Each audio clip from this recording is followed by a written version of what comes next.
Lucent physics. जैसे कि आप लोगों को पता है कि हम जो है 1 से लेके 8 तक लेक्चर करा दिए हैं लुसेंट में फिजिक्स का। ये लेक्चर नंबर 9 है, जिसमें कि हम लोग प्रकाश के बारे में जानेंगे। इससे पहले हम कौन कौन सा टॉपिक करा चुके हैं, अगर आप लोग नहीं देखें तो जाकर देख लीजिएगा। और टॉपिक हम कौन कौन सा कराए हैं वो देख लेते हैं। ठीक है, मापन एवं मात्रक ये भी कराए हैं, आधुनिक भौतिकी कराए हैं, रेडियो सक्रियता कराए हैं, नाभिकीय संलयन कराए हैं और तरंग कराए हैं। ठीक है, ये सब टॉपिक हम करा चुके हैं। आप लोग जाइए प्ले लिस्ट में जाके ढूंढिए, आपको मिल जाएगा। लुसेंट फिजिक्स करके हम प्ले लिस्ट बना दिए हैं, उसमें हम 8 को लेक्चर कंप्लीट करा दिए हैं। ये 9वां लेक्चर है। ऐसे करते करते 16 से 17 लेक्चर में जो है कंप्लीट लुसेंट का जो है खत्म कर देंगे। ओके, आगे तो प्रकाश टॉपिक क्या है। प्रकाश देखिए, प्रकाश क्या है तो प्रकाश एक प्रकार का ऊर्जा है। प्रकाश क्या है तो प्रकाश एक प्रकार का ऊर्जा है। ओके, और हमारे तक मतलब पृथ्वी तक जो प्रकाश आती है वो कैसी आती है। सूर्य का प्रकाश तो पृथ्वी तक आती है ना, तो किस माध्यम से आती है, तो कैसी आती है वो देखते हैं। तो प्रकाश जो आते हैं वो छोटे छोटे बंडल के रूप में आते हैं। कैसे आते हैं, छोटे छोटे बंडल के रूप में आते हैं। और प्रकाश एक प्रकार का ऊर्जा है जिसकी सहायता से हम कोई भी वस्तु को देख सकते हैं। ठीक है, ये मेरा डिफिनेशन था, किताबी डिफिनेशन आप बोल सकते हैं। ओके, देखिए प्रकाश की तरंगदैर्घ्य की बात बोलेंगे तो प्रकाश का जो तरंगदैर्घ्य होता है ये 3900 एंगस्ट्रम से 7800 एंगस्ट्रम तक इसका तरंगदैर्घ्य होता है। ओके, और तरंगदैर्घ्य अगर सबसे ज़्यादा रंग में बोलेंगे तो सबसे ज़्यादा जो है तरंगदैर्घ्य किस रंग का होता है, तो वह होता है लाल रंग का। ठीक है, और सबसे कम तरंगदैर्घ्य बैंगनी रंग का। ठीक है, लेकिन यहाँ प्रकाश की बात बोल रहे हैं तो प्रकाश का तरंगदैर्घ्य जो है 3900 एंगस्ट्रम से 7800 एंगस्ट्रम तक जाता है। ओके, अब देखिए प्रकाश जो है ये दोहरी प्रकृति की होती है। ठीक है, ये कण के रूप में भी पाए जाते हैं और तरंग के रूप में भी पाए जाते हैं। ठीक है, कण मतलब कणिका सिद्धांत जो दिए थे ये किसने दिया था।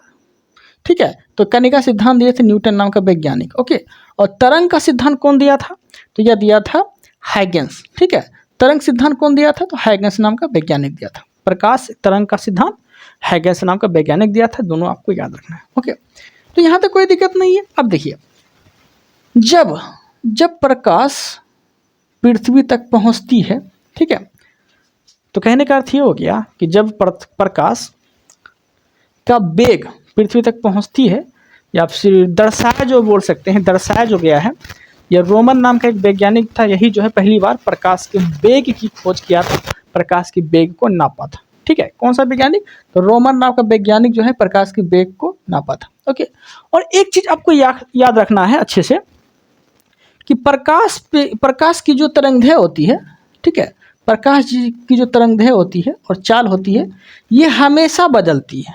ठीक है, अगर एक माध्यम से दूसरे माध्यम में जा रही है प्रकाश तो बदल जाएगी, तरंगदैर्घ्य कम हो जाएंगे। जैसे कि प्रकाश किसी कांच से होकर गुजरेगा तो बदल सकती है, उसकी चाल भी बदल सकती है, वेग भी बदल सकती है।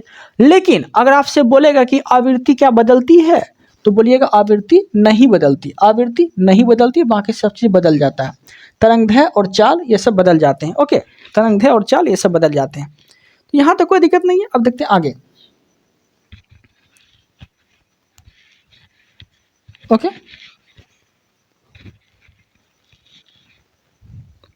देखिए तो अब समझते हैं प्रकाश की जो चाल होती है सबसे ज़्यादा किस में होती है, तो निर्वात में होती है। किसमें, निर्वात में होती है। और निर्वात में कितना होती है, तो 3 × 10⁻⁸ मीटर पर सेकेंड, 3 × 10⁸8 मीटर पर सेकेंड जो होती है ये प्रकाश की चाल निर्वात में होती है, जो कि सबसे ज़्यादा होती है। सबसे ज़्यादा निर्वात में होती है। कितना होती है, 10 टू दी पावर मतलब 10 × 8 मीटर पर सेकेंड, मतलब 3 × 10⁸8 मीटर पर सेकेंड होती है निर्वात की चाल। उसके बाद किस में होती है, तो गैस में होती है, फिर द्रव में होती है, फिर ठोस में होती है। ठीक है, तो सबसे ज़्यादा निर्वात में, फिर गैस में, फिर द्रव में, फिर ठोस में। इस तरह से प्रकाश की चाल बढ़ते बढ़ते बढ़ते घट जाती है और ठोस में बिल्कुल ही खत्म हो जाती है। ओके, तो यहाँ तक कोई दिक्कत नहीं है। अब देखिए, अब चाल की बात अगर आ गया तो कांच में प्रकाश की चाल कितना होती है, तो होती है 2 × 10⁸ मीटर पर सेकेंड, मतलब 2 × 10⁸ मीटर पर सेकेंड। ठीक है, जल में कितनी होती है, कांच में तो होती है 2 × 10⁸ मीटर पर सेकेंड, जल में कितनी होती है, तो 2.25 मतलब 2 × 25 × 10⁸8 मीटर पर सेकेंड जो होती है जल में प्रकाश की चाल होती है। ठीक है, हिंदी में बोल देते हैं, अच्छे से समझ में आ जाएगा। कांच में कितना होता है, तो 2 गुना 10⁸ मीटर पर सेकेंड, जल में 2.25 मतलब 2.25 गुना 10⁸ मीटर पर सेकेंड होता है। ठीक है, ये किस में होता है? जल में होता है। तारपीन का तेल अगर बोल दिया कि इसमें प्रकाश की चाल कितनी होती है, तो 2.04 गुना 10⁸ मीटर पर सेकेंड जो होती है, ये तारपीन के तेल में होता है। ओके, रॉक सॉल्ट में प्रकाश की चाल कितनी होती है? तो ये सब क्वेश्चन पूछता है एग्जाम में, आप लोग अच्छे से सब देखिएगा। रॉक सॉल्ट जो होती है नायलॉन, ठीक है, नायलॉन में कितनी होती है प्रकाश की चाल? तो 1.96 गुना मतलब 1.96 गुना 10⁸ मीटर पर सेकेंड होता है। मतलब कि 1.96 गुना 10⁸ मीटर पर सेकेंड जो होता है, ये रॉक सॉल्ट नायलॉन में प्रकाश की चाल होती है। ओके, यहाँ तक कोई दिक्कत नहीं है। अब देखते हैं आगे, प्रकाश के स्रोत देख लेते हैं। ठीक है, प्रकाश के स्रोत जो होते हैं वो देख लेते हैं। प्रकाश के स्रोत में आपको देखने मिलेगा प्रतिदीप्त वस्तुएं। ठीक है, प्रतिदीप्त वस्तुएं मतलब कि प्रतिदीप्त वस्तुएं, पहले जान लेते हैं कि प्रतिदीप्त वस्तुएं होते क्या है, उसके बाद फिर पारदर्शक वस्तुएं जानेंगे, फिर अपारदर्शक वस्तुएं जानेंगे। ठीक है, इस तरह से हम पहले जान लेते हैं। देखिए, तो प्रकाश के स्रोत में पहले देखने मिलेगा प्रतिदीप्त वस्तुएं। अब देखिए, प्रतिदीप्त वस्तुएं किसे बोलेंगे? प्रतिदीप्त वस्तुएं उसे बोलेंगे जो स्वयं का प्रकाश हो, जो कि स्वयं का प्रकाश हो, मतलब खुद का प्रकाश हो। स्वयं में थोड़ा सा निकल जाता है अलग सा, लेकिन जब खुद का प्रकाश हो, जिसके पास खुद का प्रकाश हो, वो किस वस्तुएं के अंतर्गत आते हैं? तो वो आते हैं प्रतिदीप्त वस्तुएं के अंतर्गत आते हैं। जैसे कि सूर्य के पास अपना खुद एक ऊर्जा है, खुद एक प्रकाश है, तो सूर्य कैसा वस्तु है? तो प्रतिदीप्त वस्तुएं है। ओके, बल्ब जो जलते हैं उसके पास खुद का एक ऊर्जा है, तो कैसी वस्तुएं हैं? वो प्रतिदीप्त वस्तुएं हैं।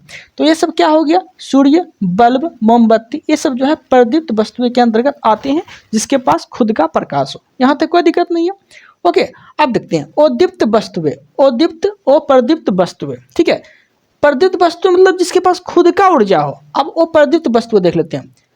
ये क्या होता है? ये दूसरे के प्रकाश पे निर्भर होता है। ठीक है, मतलब दूसरे से प्रकाश लेता है। जैसे कि चंद्रमा का खुद का प्रकाश नहीं है, वो सूर्य के प्रकाश लेके वो चमकना स्टार्ट करता है। ठीक है, तो चंद्रमा किस में आएंगे? तो चंद्रमा आएंगे अप्रदीप्त वस्तुएं में आएंगे, अप्रदीप्त वस्तुएं में आएंगे। ठीक है, ये सब किस में आएंगे? अप्रदीप्त वस्तुएं में आएंगे, जिसके पास खुद का प्रकाश नहीं हो, दूसरे के भरोसा बैठा हो। ओके, अब देखिए पारदर्शक वस्तुएं देख लेते हैं। पारदर्शक वस्तुएं किसे बोलते हैं? जो प्रकाश, जिसका प्रकाश मतलब ई पार से ऊपर हो जाता हो, ई पार से ऊपर हो जाता हो। ठीक है, उसे क्या बोलेंगे? पारदर्शक वस्तुएं। जैसे कि कांच में अगर प्रकाश डालेंगे तो ई पार से ऊपर हो जाएगा। ठीक है, तो कैसी वस्तुएं हैं ये? पारदर्शक वस्तुएं हैं। ओके, आगे देखते हैं अर्धपारदर्शक वस्तुएं। अर्धपारदर्शक वस्तुएं किसे बोलेंगे? जिसमें कि थोड़ा सा प्रकाश जाता हो, थोड़ा सा प्रकाश नहीं जाता हो। जैसे कि कागज। ठीक है, जैसे कि कागज भींगा हुआ, जैसे कि तेल से भींगा हुआ अगर कोई कागज है, ठीक है, तेल से भींगा हुआ कोई कागज है, उसके बाद आप अगर ऐसे देखेंगे तो प्रकाश ई पार से ऊपर आपको दिख जाएगा। ठीक है, तो कागज किस में हो गया? भीगा हुआ कागज। तो ये सब आएंगे अर्ध पारदर्शक वस्तुएं के अंतर्गत आएंगे। ठीक है, तो यहाँ तक कोई दिक्कत नहीं है। ओके, एक बार रिकॉल कर देते हैं। प्रदीप्त किसे बोलेंगे? जिसका खुद का प्रकाश हो। पारदर्शक किसे बोलेंगे? जो प्रकाश ई पार से ऊपर जाता हो। ठीक है, और प्रदीप्त वस्तुएं किसे बोलेंगे? जिसका प्रकाश जो है दूसरे के प्रकाश पे निर्भर हो, जैसे कि चंद्रमा। ठीक है, अब देखिए अपारदर्शक वस्तुएं देख लेते हैं आप। ठीक है, अब देखिए जो एकदम नहीं दिखे, जिसमें प्रकाश एकदम ई पार से ऊपर नहीं जाता हो, जैसे कि बालू हो गया, ईंट हो गया, पत्थर हो गया, ये सब किसके अंतर्गत आएंगे? तो अपारदर्शक वस्तुएं के अंतर्गत आएंगे। ठीक है, अपारदर्शक वस्तुएं के अंतर्गत ये सब आएंगे। तो हम क्या देखें? तो प्रकाश के स्रोत देख लिए हम, यहाँ तक कोई डाउट नहीं होना चाहिए। ओके, अब देखते हैं हम लोग आगे। ठीक है, अब हम क्या देखने वाले हैं? अब हम देखेंगे आगे। देखिए, एक क्वेश्चन पूछेगा आपसे कि तरंगदैर्घ्य, ठीक है, तरंगदैर्घ्य किसकी ज़्यादा तरंगदैर्घ्य होती है? लाल रंग की होती है कि बैगनी रंग की होती है? उसमें आपको देखने मिलेगा। ठीक है, तो इसमें आप एक चीज़ ऐसे याद रखिएगा। ठीक है, देखिए आपको ऐसे सजा लेना है, त्रिकोण बना लेना है और ऐसे सजा लेना है BIBGYOR। ठीक है, क्या हो गया? बिगड़ियर। ठीक है, बिगड़ियर ऐसे करके लिख लीजिएगा। ठीक है, उसके बाद ऐसे आप दर्शा लीजिएगा। V से हो गया बैगनी, I से हो गया इंडिगो। ठीक है, मतलब आसमानी कलर का।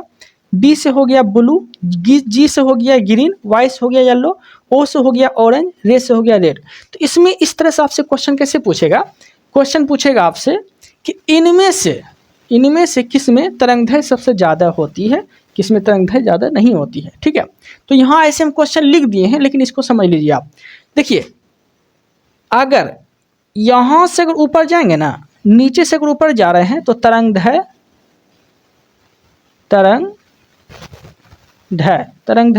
घटेगा। नीचे से ऊपर जाएंगे तो तरंगदैर्घ्य घटेगा। ओके, नीचे से ऊपर जाएंगे तो तरंगदैर्घ्य घटेगा, लेकिन ऊपर से नीचे आएंगे तो तरंगदैर्घ्य बढ़ेगा। इस तरह से समझ सकते हैं। जैसे कि सबसे ज़्यादा तरंगदैर्घ्य रेड का, ठीक है, फिर ऑरेंज का, फिर येलो का, फिर ग्रीन का। ठीक है, इस तरह से आप पकड़ सकते हैं। तो ऐसे भी आप याद रख सकते हैं कि देखिए, तरंगदैर्घ्य जो होता है ना, ये लाल रंग का ही सबसे ज़्यादा होता है, क्योंकि कंपैरिजन तो हमेशा बैगनी और लाल रंग में होते रहता है। ठीक है, तरंगदैर्घ्य किसका ज़्यादा होता है, तो लाल रंग का तरंगदैर्घ्य जो होता है ये ज़्यादा होता है, और सबसे कम तरंगदैर्घ्य बैगनी का होता है। ठीक है, तो लाल का ही सिर्फ तरंगदैर्घ्य ज़्यादा होता है, बाकी सब चीज़ कम ही होता है। ठीक है, तो लाल रंग मतलब कहने का अर्थ ये हो गया कि लाल रंग के पास जो है सिर्फ तरंगदैर्घ्य ही ज़्यादा है, बाकी सब चीज़ कम है। प्रकीर्णन कम है, वन विक्षेपण कम है, आवृत्ति कम है, ऊर्जा कम है। तो आपसे क्वेश्चन कैसे पूछेगा पता है, ये क्वेश्चन कैसे पूछेगा, क्वेश्चन यहाँ दिया गया। देखिए, बोलेगा निम्न में से किसकी ऊर्जा ज़्यादा है, निम्न में से किसकी ऊर्जा ज़्यादा है। देखिए, ऑप्शन दिया गया नीला, पीला, हरा, नारंगी। निम्न में से किसकी ऊर्जा ज़्यादा है। तो देखिए, हम क्या लिखे हैं, प्रकीर्णन, भी मतलब क्या हो गया, प्रकीर्णन, वन विक्षेपण, ठीक है, वो आवृत्ति, ऊर्जा। तो ऊपर वाला जो है वो क्या है, तो उसकी ऊर्जा ज़्यादा होगी। तो आप देखिए, इसमें आपको देखिए नीला दिख रहा है, नीला दिख रहा है, नीला देखिए उसके कंपैरिजन में सबसे ऊपर में तो नीला है, सबसे ऊपर में क्या है, नीला है। नीला मतलब ब्लू होता है, फंसिएगा नहीं, ब्लू होता है। तो इसका आंसर क्या हो जाएगा, नीला हो जाएगा। तो निम्न में से किसकी ऊर्जा ज़्यादा है, तो नीले रंग की, मतलब ब्लू रंग की सबसे ऊर्जा ज़्यादा है। क्योंकि हम यहाँ दिखाए हैं ऊपर जितना जाएगा तो ऊपर में कौन है, बैगनी है, तो बैगनी तो ऑप्शन में है नहीं। ठीक है, लेकिन नीला है, नीला मतलब ब्लू है। इस तरह से इंडिगो भी नहीं है, आसमानी भी नहीं है, तो क्या है, नीला है, मतलब ब्लू है। तो सबसे ज़्यादा ऊर्जा किस में होगी, ब्लू में होगी। तो इस तरह से भी क्वेश्चन पूछता है, तो आपको इस तरह से याद रखना है, बिब ग्रोअर, क्या है, इस तरह से आपको याद रखना है। ओके, इस तरह से लिख के, तो यहाँ तक कोई दिक्कत नहीं, यहाँ तक तो प्रॉब्लम नहीं होना चाहिए।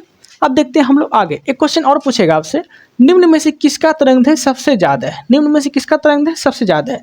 देखिए, किसका तरंगदैर्घ्य ज़्यादा है, हम क्या बोले थे, रेड का बोले थे, रेड का तरंगदैर्घ्य ज़्यादा है। देखिए, किसका तरंगदैर्घ्य ज़्यादा है, तो रेड का। तो इस तरह से आप लगा सकते हैं। ओके, तो यहाँ तक प्रॉब्लम नहीं होना चाहिए। अब देखते हैं हम लोग आगे। ओके, एकदम बिल्कुल अच्छे से समझ में आएगा, ये बात की गारंटी देते हैं। देखिए, प्रतिबिंब पूछ लेगा आपसे, प्रतिबिंब अगर वास्तविक रहे तो कैसा बनेगा, सदैव उल्टा बनेगा। प्रतिबिंब अगर वास्तविक रहे तो सदैव उल्टा बनेगा।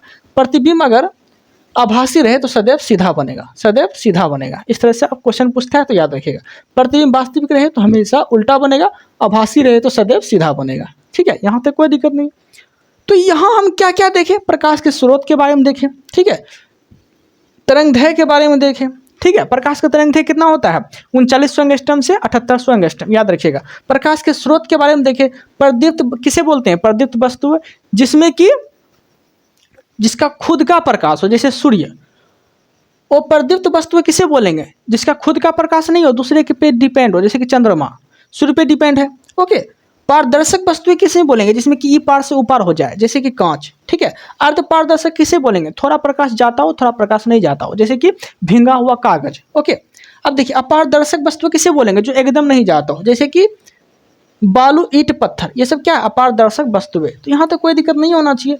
अब हम क्या जानेंगे, अब हम जानेंगे प्रकाश के गुणों के बारे में। ये हम आपको बहुत अच्छे तरीक़ा से समझाने का प्रयास करेंगे। ठीक है, प्रकाश के गुणों में आपको बहुत तरह का देखने को मिलेगा। पहले आपको प्रकीर्णन देखने मिलेगा। ठीक है, प्रकीर्णन। ठीक है, तो एक एक करके निपटाने का प्रयास करते हैं। ठीक है, पहले क्या निपटाएंगे, प्रकीर्णन। प्रकीर्णन एकदम बहुत अच्छा समझाने का प्रयास करेंगे। ठीक है, प्रकीर्णन किसे बोलते हैं, देखिए, प्रकाश का प्रकीर्णन।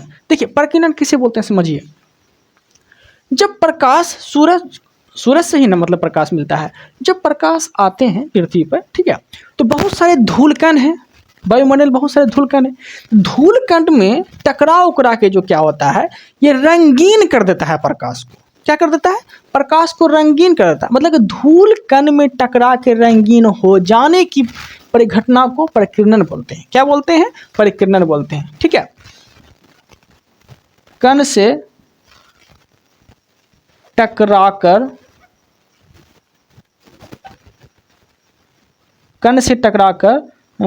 धूल कण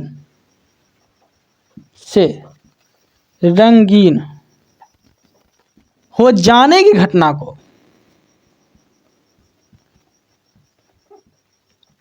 को प्रकाश का परिकिरणन कहते हैं। ठीक है, देखिए अब आपसे क्वेश्चन कैसे पूछेगा। देखिए क्वेश्चन आपसे पूछेगा कि समुद्र का नीला रंग, समुद्र का नीला रंग, क्या बोले? नीला रंग। ठीक है, समुद्र का नीला रंग, ठीक है, सूर्यास्त या सूर्योदय के समय, सूर्यास्त या सूर्योदय के समय सूर्य का लाल दिखना, सूर्य का लाल दिखना, रंगीन दिखना, ठीक है, फैल जाना। मतलब कहीं ना कहीं एक चीज याद रखिएगा, प्रकिरणन से जब भी क्वेश्चन आएगा तब कभी नहीं फंसेंगे, बिल्कुल भी नहीं फंसेंगे। ठीक है, देखिए ये प्रकिरणन जो है रंग को डिसाइड करता है, रंग को। जैसे कि समुद्र का नीला रंग क्या है? रंग को डिसाइड किया, रंग को डिनोट किया, रंग को दर्शा रहा है। सूर्य का सूर्यास्त या सूर्यास्त के समय लाल दिखना, ठीक है, रंग को दिखाई डिसाइड कर रहा है। तो जब भी रंग को डिसाइड करे, जैसे कि आसमान का काला दिखना, मतलब कुछ भी पूछ ले, कुछ भी पूछ ले, समुद्र का नीला रंग, ठीक है, अंतरिक्ष का काला दिखना, कुछ तो रंग कहीं डिसाइड हो रहा है, अंतरिक्ष का काला दिखना, काला रंग है ना, तो रंग को प्रदर्शित करे तो ऐसी घटना को बोलते हैं प्रकाश का परिकिरणन। ओके, तो ये हम क्या देखें? प्रकाश का परिकिरणन। यहाँ तक कोई दिक्कत नहीं है। अब देखिए, अब हम देखने वाले हैं प्रकाश का परावर्तन, प्रकाश का परावर्तन। ठीक है, अब हम इसे समझाने का अच्छे से प्रयास करते हैं। ऐसे तो यहाँ समझाए हैं, लेकिन फिर भी आपको हम अच्छे से समझा देते हैं। देखिए प्रकाश, ये सूर्य का मान ले प्रकाश है, इस सूर्य का प्रकाश है। ठीक है, अब देखिए ये कोई समतल दर्पण है, समतल मतलब चिकनी तल है, चिकनी तल है। ओके, अब देखिए इसे हम क्या बोलते हैं? अभिलंब, अभिलंब बोलते हैं। इसे क्या बोलते हैं?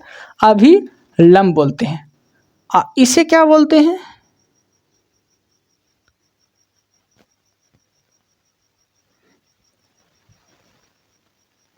देखिए इसे क्या बोलते हैं? इंसिडेंट रे और रिफ्लेक्टिव रे। ठीक है, मतलब कि इसे बोलते हैं आपतित किरण, आपतित किरण। और इधर जा रहा है तो परावर्तित किरण, परावर्तित किरण, क्योंकि जा रहा है। अब देखिए तो डिफिनेशन अगर बोलेंगे प्रकाश का परावर्तन की घटना कैसे होती है, प्रकाश का परावर्तन की घटना कैसे होती है, तो प्रकाश का आके लौट जाना, प्रकाश का आके लौट जाना। क्योंकि प्रकाश तभी लौट सकता है जब चिकनी तल हो। ठीक है, जब प्रकाश तभी लौट सकता है जब चिकनी तल हो। ठीक है, तो चिकनी तल पे, चिकनी तल है, ये चिकनी तल है, तो प्रकाश का आके लौट जाने की घटना को प्रकाश का परावर्तन बोलते हैं। क्या बोलते हैं? प्रकाश का परावर्तन बोलते हैं। ठीक है, और इसे क्या बोलते हैं? इंसिडेंट रे, इसे बोलते हैं रिफ्लेक्टिव रे। तो इस तरह से प्रकाश का आके प्रकाश का लौट जाना प्रकाश का परावर्तन बोलते हैं। ओके, तो आराम से अच्छे से समझ में आ गया होगा, कोई डाउट तो नहीं होना चाहिए। ओके, प्रकिरणन भी समझ में आ गया होगा, तो हम मिटा देते हैं, स्पेस थोड़ा कम है इसीलिए। ओके, अच्छे से समझाने का प्रयास करेंगे हम। अब देखिए परावर्तन समझ में आ गया, अब अपवर्तन समझते हैं। अपवर्तन क्या होता है? देखिए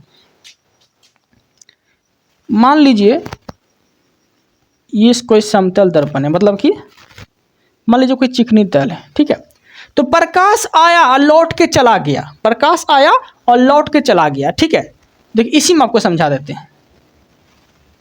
देखिए प्रकाश आया लौट के चला गया तो प्रकाश का परावर्तन। लेकिन अब देखिए अब क्या होगा, प्रकाश देखिए ये आ रहा है इंसिडेंट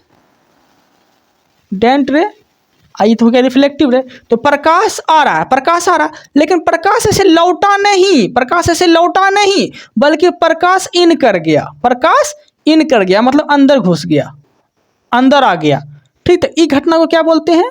अपवर्तन, अपवर्तन, प्रकाश का अपवर्तन की घटना बोलते हैं इसे। ठीक है, प्रकाश के अपवर्तन। अब इसे क्वेश्चन कैसे पूछेगा? जैसे कि तारा का टिमटिमाना, टिमटिमाना प्रकाश के अपवर्तन घटना है। और जैसे कि सिक्का, जैसे कि पानी में कोई सिक्का है, सिक्का ऊपर की ओर दिखाई देना, सिक्का उठा हुआ दिखाई देना, ठीक है, ऊपर की ओर या फिर उठा हुआ दिखाई देना, ये सब कैसी घटना है? तो प्रकाश के अपवर्तन की घटना है। ओके, अब देखिए एक क्वेश्चन और पूछेगा आपसे। ठीक है, ये हो गया पानी के अंदर, पानी के अंदर, पानी के अंदर क्षार है कोई, क्षार का टेढ़ा दिखाई देना, क्षार का टेढ़ा दिखाई देना, उठा हुआ दिखाई देना, तो ये सब जो है प्रकाश के अपवर्तन की घटना है। क्या है? अपवर्तन की घटना है ये सब। ओके, तो ये चीज़ आपको याद रखना है। यहाँ तक कोई दिक्कत नहीं है, उम्मीद है कि आपको अच्छे से समझ में आ गया होगा। ओके ओके, अब देखिए अब हम क्या जानने वाले हैं? एक क्वेश्चन आपसे और पूछेगा, एक क्वेश्चन और क्या पूछेगा? देखिए, एक पूछेगा जब प्रकाश सघन से विरल में जाती है। ठीक है, जब प्रकाश सघन से विरल में जाती है, ठीक है, तो प्रकाश मतलब ये देखिए, ये जो है ना सूर्य ले लेते हैं, ये प्रकाश हो गया। ठीक है, प्रकाश। क्वेश्चन देखिए कैसे पूछेगा।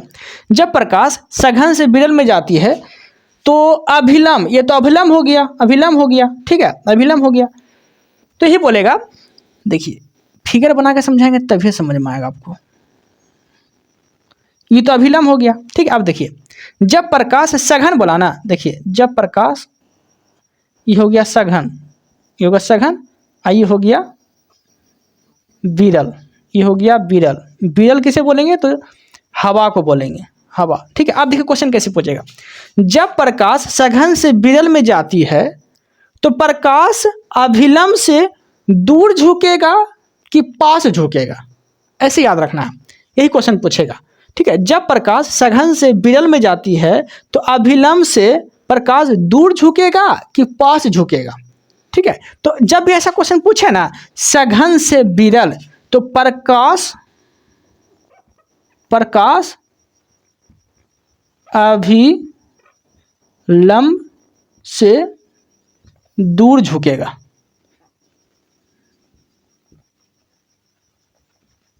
दूर झुकेगा। ठीक है, अभिलंब से दूर झुकेगा, तो ये चीज आपको याद रखना है।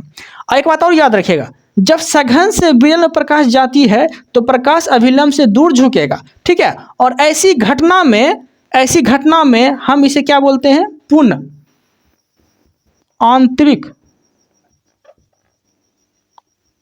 ऐसी घटना क्या बोलते हैं? पुनःआंतरिक परावर्तन, पुनःआंतरिक परावर्तन की घटना। ठीक है, क्योंकि पुनःआंतरिक परावर्तन की घटना तभी परिवर्तित हो सकती है जब प्रकाश सघन से विरल में जाता हो। जब प्रकाश सघन से विरल में जाता हो तब ये जो क्या हो सकती है? पुनःआंतरिक परावर्तन की घटना हो सकती है। ठीक है, यहाँ तक कोई दिक्कत नहीं है, अच्छे से याद समझ में आ गया होगा। और वही अगर उल्टा पूछ लिया, उल्टा अगर पूछ लिया कि विरल से अगर सघन में जाए तो, विरल से सघन में जाए तो अभिलंब की ओर ही झुक जाएगा, अभिलंब की ओर झुक जाएगा। ठीक है, सघन से विरल में जाएगा तो अभिलंब से दूर झुकेगा। इस घटना को बोलेंगे पुनःआंतरिक परावर्तन की घटना। ठीक है, पुनःआंतरिक परावर्तन घटना ऐसे हो सकती है। ठीक है, ये कंडीशन को फॉलो कर लेगा। जब सघन से विरल में जाएगा प्रकाश तो क्या होगा? अभिलंब से दूर जाके झुकेगा। ठीक है, तो ऐसी घटना में पुनःआंतरिक परावर्तन घटना हो सकती है। ठीक है, लेकिन विरल से सघन में जाएगा तो अभिलंब की ओर ही झुक जाएगा, अभिलंब की ओर ही झुक जाएगा। जब अभिलंब की ओर झुकेगा ना तो इस घटना में कौन सी घटना हो सकती है? तो प्रकाश का अपवर्तन की घटना हो सकती है। प्रकाश का अपवर्तन की घटना हो सकती है। तो ये मेरा कंसेप्ट था, ठीक है, यहाँ तक कोई दिक्कत नहीं है। कहाँ तक समझाए थे? प्रकाश का परावर्तन अपवर्तन समझा दिए, वन विक्षेपण समझा देते हैं। आप ये मिटा देते हैं।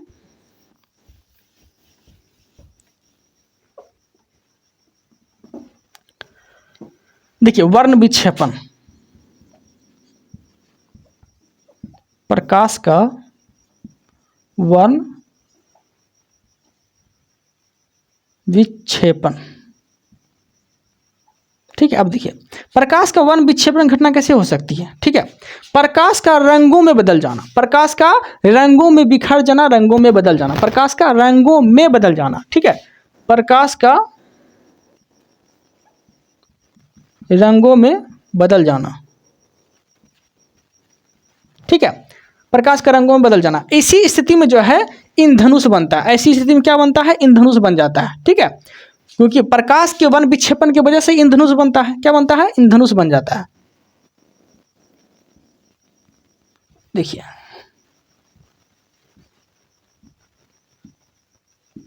ये क्या है? मेरा इंद्रधनुष है, ठीक है।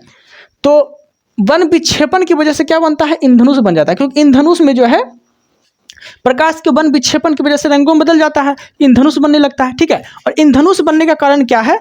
वन विक्षेपण। इंद्रधनुष के बनने का क्या कारण है? वन विक्षेपण। बल्कि 4 कारण होते हैं इंद्रधनुष बनने का, ठीक है। कौन कौन कारण होता है? पहली बात तो प्रकाश का प्रकीर्णन होना चाहिए, जो रंग बना दे, कण में टकरा के रंग बना दे। दूसरी बात परावर्तन होना चाहिए और अपवर्तन होना चाहिए, ठीक है। क्या होना चाहिए? प्रकाश का प्रकीर्णन, परावर्तन और अपवर्तन। प्रकीर्णन, परावर्तन, अपवर्तन और वन विक्षेपण। अगर 4 घटना है तो इंद्रधनुष बनने की संभावना बन जाती है, इंद्रधनुष बनने की संभावना बन जाती है, ठीक है। लेकिन यहाँ वन विक्षेपण समझा रहे हैं तो सीधी सी बोल सकते हैं आप प्रकाश के रंगों में बदल जाना, ठीक है। अब देखिए इंद्रधनुष की अगर बात आ गया तो इंद्रधनुष जो बनता है ना 42 डिग्री एंगल पे बनता है। इंद्रधनुष 42 डिग्री एंगल पे बनता है और हमेशा सूर्य के विपरीत बनता है, हमेशा सूर्य के विपरीत बनता है। सूर्य अगर इधर उगा है तो इंद्रधनुष इधर बनेगा, और सूर्य अगर इधर उगा है तो इंद्रधनुष इधर बनेगा, ठीक है। इंद्रधनुष इधर बनेगा, याद रखना, ओके। तो यहाँ तक कोई दिक्कत नहीं, वन विक्षेपण भी समझ में आ गया होगा, ठीक है। अब देखते हैं वर्ण, अब देखते हैं विवर्तन। क्या देखते हैं आप लोग? अब देखेंगे हम लोग विवर्तन, ठीक है। विवर्तन किसे बोलते हैं वो देख लेते हैं, ठीक है। अब देखिए विवर्तन, प्रकाश का विवर्तन, ठीक है। देखिए विवर्तन होने की घटना कब होती है? प्रकाश का मुड़ जाना, प्रकाश का मुड़ जाना, ये विवर्तन की घटना होती है। प्रकाश का मुड़ जाना मतलब प्रकाश जब भी मुड़ता है ना तो ऊंचाई पे जो है प्रकाश क्या होता है? मुड़ जाता है। क्या होता है? प्रकाश ऊंचाई पे जाके मुड़ जाता है। कैसे मुड़ जाता है? देखिए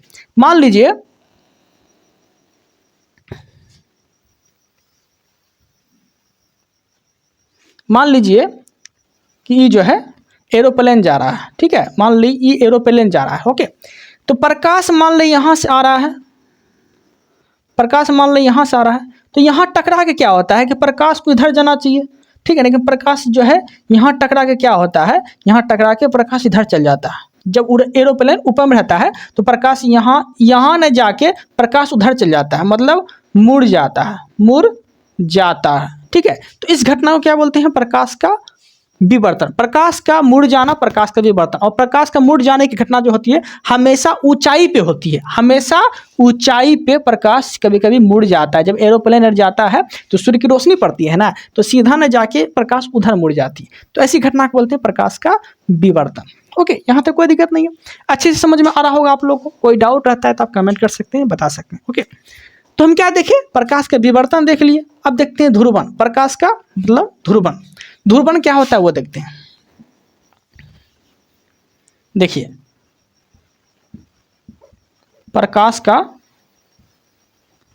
ध्रुवन, ध्रुवन क्या होता है? देखिए ध्रुवन, देखिए प्रकाश का मुड़ जाने की घटना बोलते थे विवर्तन, और ध्रुवन क्या होता है? प्रकाश का भटक जाना, प्रकाश का भटक जाना, प्रकाश का भटक जाना। देखिए अभी आपको समझ में नहीं आएगा, समझाएंगे तब समझ में आएगा। देखिए मान लीजिए सूर्य है, सूर्य तो बनाना पड़ेगा हमेशा, सूर्य है तो प्रकाश इधर जा रहा है, आराम से एकदम उतर रहा है प्रकाश। लेकिन कभी कभी क्या होता है? प्रकाश उतरते उतरते कभी प्रकाश इधर मुड़ गया, कि ये प्रकाश इधर मुड़ गया, कहीं प्रकाश इधर मुड़ गया, कहीं प्रकाश इधर मुड़ गया, कहीं प्रकाश इधर मुड़ गया, तो पूरा अकचौंधरी टाइप एकदम नहीं होता है, एकदम रोशनी पूरी तरह से रोशनी देने लगता है, मतलब अकचौंधरी टाइप। ठीक है, अकचौंधरी टाइप आने लगता है, मतलब अकचौंधरी टाइप मतलब कि कई जगह प्रकाश का रंगों में बिखर जाना, मतलब कि कई जगह प्रकाश का भटक जाना। ठीक है, कई जगह प्रकाश का भटक जाना, फैल जाना। ठीक है, ऐसे बोल सकते हैं। जैसे कि ऐसे समझ में नहीं आएगा आपको, देखिए क्रिकेट, क्रिकेट देखते होंगे आप लोग। मान लीजिए रोहित शर्मा है, रोहित शर्मा है, रोहित शर्मा है। ठीक है, अब मान ले कोई खिलाड़ी यहाँ पे खेल रहा है, मान ले कोई खिलाड़ी यहाँ है, खिलाड़ी है। ठीक है, मान ले खिलाड़ी कोई बॉल मारा। ठीक है, अब बॉल जो है यहाँ आया उड़ के, यहाँ ध्रुवन की घटना हो गई, बहुत सारा रोशनी आ गया। अब बॉल जो है यहाँ आ गया उड़ के, बॉल यहाँ आ गया उड़ के, और खिलाड़ी रोहित शर्मा यहाँ पर गया है, यहाँ पर गया है, यहाँ पर गया है, और गेंद ऊपर में है, यहाँ बनाते हैं रोहित शर्मा।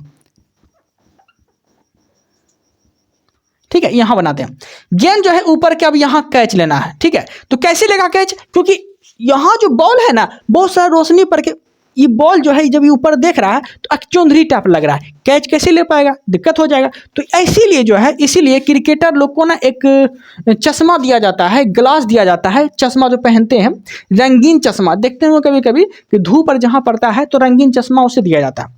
क्या दिया जाता है, रंगीन चश्मा दिया जाता है उसे, ताकि ये जो रंग बिखरा है ना, ध्रुवन की जो घटना हुआ है, बहुत सारा जो रंग बिखरा है, ठीक है, ताकि उसको, इस खिलाड़ी को अच्छे से बॉल लेने में आसानी हो, इसलिए ना एक ग्लास दिया जाता है, चश्मा पहनता है, जैसे बोलते हैं पोलराइड, पोलराइड, पोलराइड गिलास। ठीक है, पोलराइड गिलास जो है वो पहनते हैं। अब पोलराइड जब गिलास पहनते हैं ना, तो जितना सारा प्रकाश बिखरा है ना, ये सारा प्रकाश जो है एक जगह एकत्रित होके ये बॉल जो है इसको अच्छे से साफ सुथरा दिखाई पड़ेगा, और अच्छे से वो कैच यहाँ पे ले लेगा। ठीक है, अच्छे से फिर वो कैच यहाँ पे ले लेगा। ओके, तो यहाँ तक कोई दिक्कत नहीं है, अच्छे से ध्रुवन की घटना समझ में आ गया होगा। ओके, अब हम क्या देखने वाले हैं, ध्रुवन तक समझ में आ गया होगा, कोई डाउट तो नहीं होना चाहिए। ओके, अब हम क्या देखेंगे, तो अब हम देखेंगे समतल दर्पण। ठीक है, क्या देखेंगे, समतल दर्पण। पुनांतरिक परावर्तनिक घटना में समझ में आ गया होगा। ठीक है, पुनांतरिक परावर्तनिक घटना कैसे हो सकती है कि जब प्रकाश ऐसे आया, ठीक है, ऐसे आया, मतलब कि कहने का अर्थ ये हो गया कि बतेबे किए पुनांतरिक परावर्तनिक घटना कब हो सकती है, जब प्रकाश सघन से विरल में जाता हो, जब प्रकाश सघन से विरल में जाता हो। ऐसे नहीं समझ में आया, ऐसे समझिए। जैसे कि हीरा का चमकना पुनांतरिक परावर्तनिक घटना है, हीरा का चमकना पुनांतरिक परावर्तनिक घटना है। कटा हुआ शीशा का चमकना पुनांतरिक परावर्तनिक घटना है। ठीक है, जैसे देखते होंगे पानी में आप लोग पत्थर मारेंगे, अगर ऐसे करके अगर पत्थर मारेंगे सीधा, तो डबक दुकुर डूब दुकुर पूरा अंदर घुस जाएगा। लेकिन एंगल ऐसे बना के अगर ऐसे मारेंगे तो देखते होंगे पूरी तरह चक्री खा के, एकदम चक्री खा के ऊपर की ओर उड़ जाता होगा। मतलब कि पानी में पत्थर मारे तो क्या हो गया, पानी सघन हो गया, पानी सघन हो गया, सघन से फिर हवा में जा रहा है, तो हवा क्या है, विरल हो गया। तो सघन से मतलब पानी हो गया सघन, और हवा में जा रहा तो वो हो गया विरल। तो सघन से विरल में जा रहा है, मतलब टक दुक पूरी खा के ऊपर उठ गया। तो ऐसी कौन सी घटना है, तो पुनांतरिक परावर्तन की घटना है, जो कि हीरा में आपको देखने को मिलेगा। ठीक है, पुनांतरिक पहले अंदर गया, फिर घुसा, फिर अंदर पूरा निकल गया। ठीक है, तो इस घटना को पुनांतरिक परावर्तनिक घटना बोलते हैं, जो कि सघन से विरल में प्रकाश जाता हो तब ऐसी घटना होती है। ओके, यहाँ तक कोई दिक्कत नहीं है। देखिए, अब हम क्या देखने वाले हैं, अब हम देखेंगे दर्पण के बारे में। ठीक है, क्या देखेंगे, दर्पण के बारे में, समतल दर्पण और अवतल दर्पण दोनों देखेंगे। ओके, यहाँ मिटा देते हैं, पहले समतल दर्पण समझ लेते हैं। ठीक है, समतल दर्पण का कंसेप्ट क्लियर कर देते हैं, तब आगे बढ़ेंगे।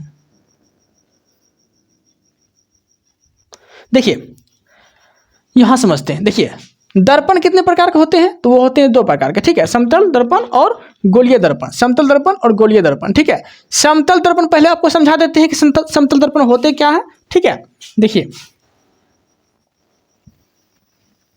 घरों में उपयोग किए जाने वाले दर्पण क्या होते हैं, समतल दर्पण होते हैं। घरों में उपयोग किए जाने वाले दर्पण समतल दर्पण होते हैं। जैसे कि ये हो गया दर्पण, सीधा है, समतल है, सीधा है। ठीक है, सीधा है। ठीक है, तो ये सब कौन से दर्पण है, तो ये सब जो है समतल दर्पण है। ठीक है, अब समतल दर्पण से क्वेश्चन कैसे पूछता है वो देख लेते हैं। ठीक है, देखिए, क्वेश्चन पूछेगा, अगर कोई व्यक्ति v वेग से दौड़ रहा है तो उसका जो प्रतिबिंब बनेगा कितना वेग से उसका प्रतिबिंब बनेगा, तो इसका प्रतिबिंब बनेगा 2 वेग से।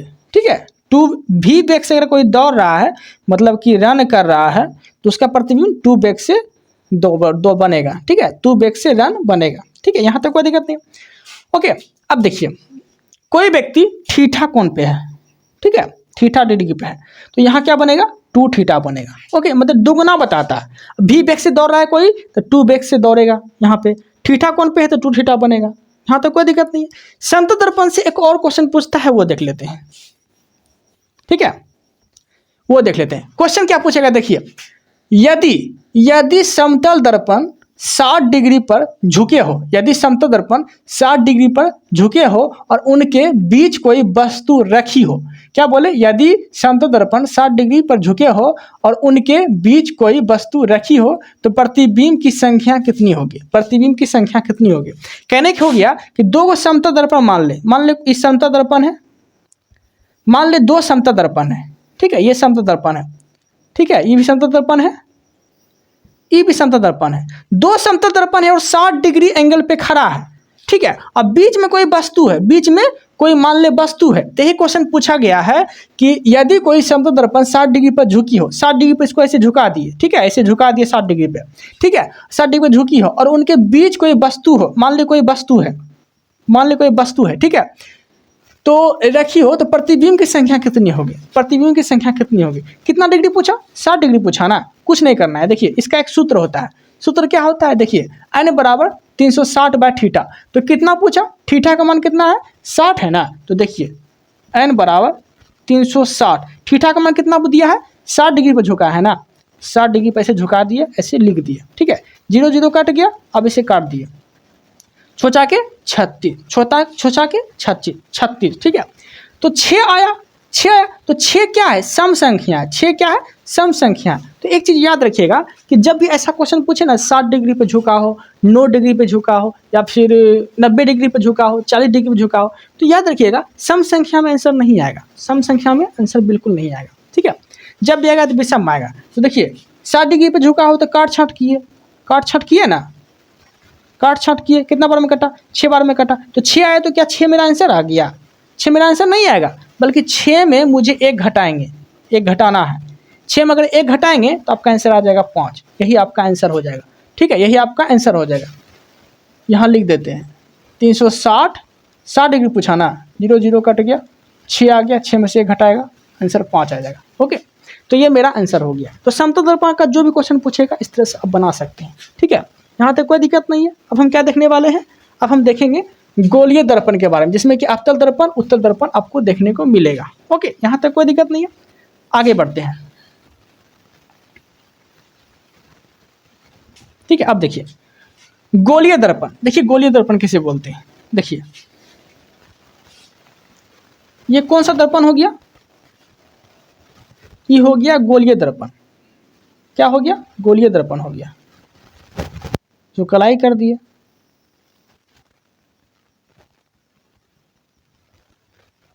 ये गोलीय दर्पण हो गया। ठीक है, अब गोलीय दर्पण कितने प्रकार के होते हैं, तो ये होते हैं 2 प्रकार के, एक होते हैं अवतल, एक होते हैं उत्तल। ठीक है, अब देखिए 2 प्रकार के कैसे होंगे गोलीय दर्पण। देखिए इसको 20 से अगर काट दिए हम,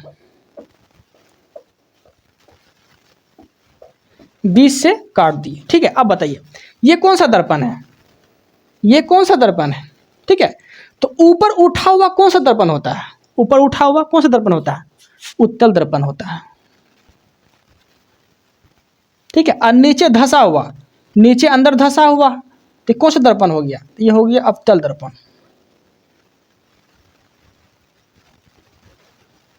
अवतल दर्पण। ठीक है, देखिए कैसे जाने कि ये ऊपर उठा हुआ है, अब बोलेंगे कि उधर भी तो उठा हुआ है, नहीं, सुनिए, जब भी हम देखते हैं ना, डिसाइड करते हैं तो बायां साइड से।